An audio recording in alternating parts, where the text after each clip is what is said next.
Alam niyo po kung susuriin po nating mabuti ang mga naging aksyon at desisyon ng majority bloc ng walang kinikilingang partido. Tanungin natin yung ating mga sarili.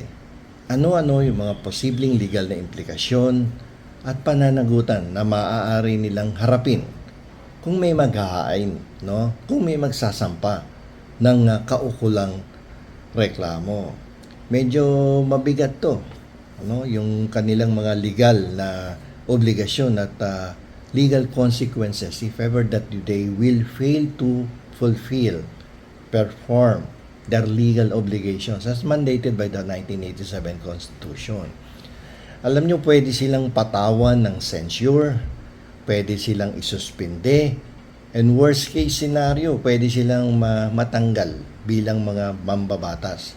Ito kung gugustuhin at boboto yung 2/3 na members ng buong Senado.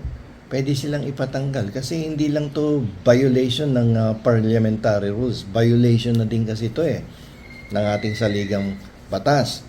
So kung may mapapatunayang may sadyang pagkakaantala o pagpigil sa pagpapatupad ng lehitimong warrant of arrest laban nga dito kay Jinggoy Estrada, pwedeng maging mitya yan ng reklamong obstruction of justice, alam nyo yung pagpatay ng kuryente, pagpatay ng aircon at internet sa isang public place, sa isang public building, habang nandiyan dyan ang mga mambabatas na willing, na i-perform ang kanilang mga katungkulan ayon sa batas, pwede pong bumaksak yan na violation ng Republic Act number 3019, na tinatawag nating Anti-Graft and Corrupt Practices Act.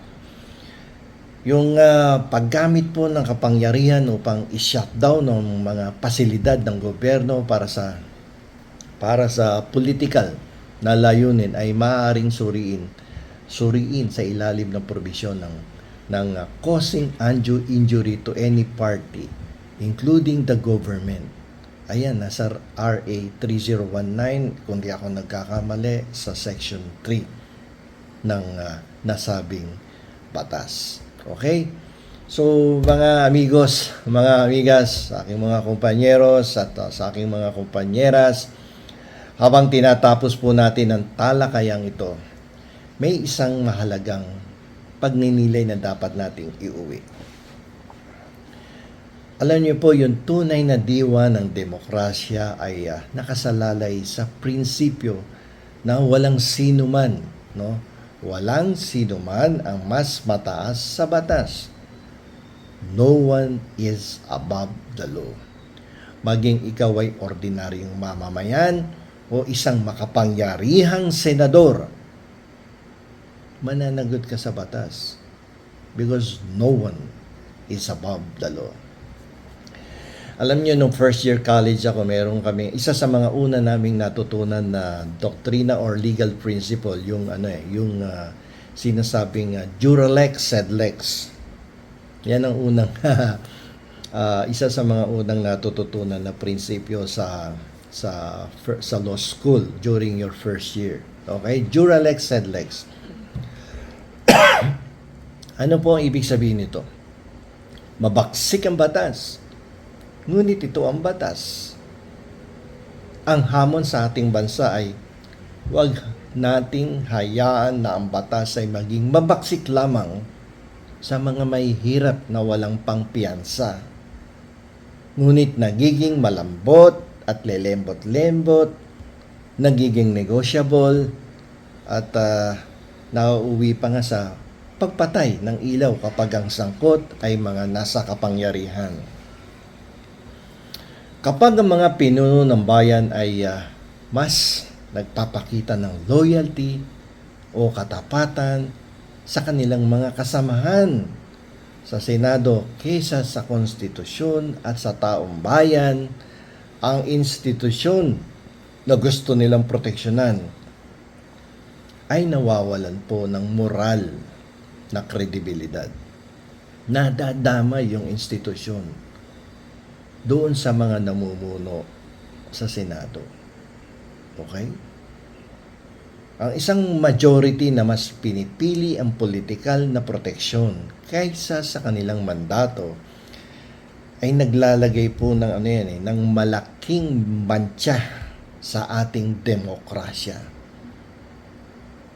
Kahit gamitan mo ng Clorox yan, ang tagal tanggalin ng mantsa na yan. O hindi mo matatanggal yung mantsa na yan. Ang hamon sa atin bilang isang disenteng lipunan ay ang patuloy na paghingi ng pananagutan, accountability. Dahil ang tunay na kapangyarihan ay wala sa mga kamay ng mga mambabatas, wala sa mga senador, sa mga kongresista, no? Ang kapangyarihan. Ito ay nasa kamay ng taong bayan na nagluklok sa kanila. Diyan sa Kongreso, diyan sa Senado. So hanggang dito na lamang po at marami pong salamat sa inyong lahat sa patuloy na inyong pagtangkilik dito sa aking YouTube channel at sana po bago ninyo pindutin ang off, mag-like, mag-share, mag-comment at most importantly, mag-subscribe po kayo dito sa aking YouTube channel. Hanggang sa susunod na episode, ito pong muli ang inyong lingkod, Attorney Rene Bueno.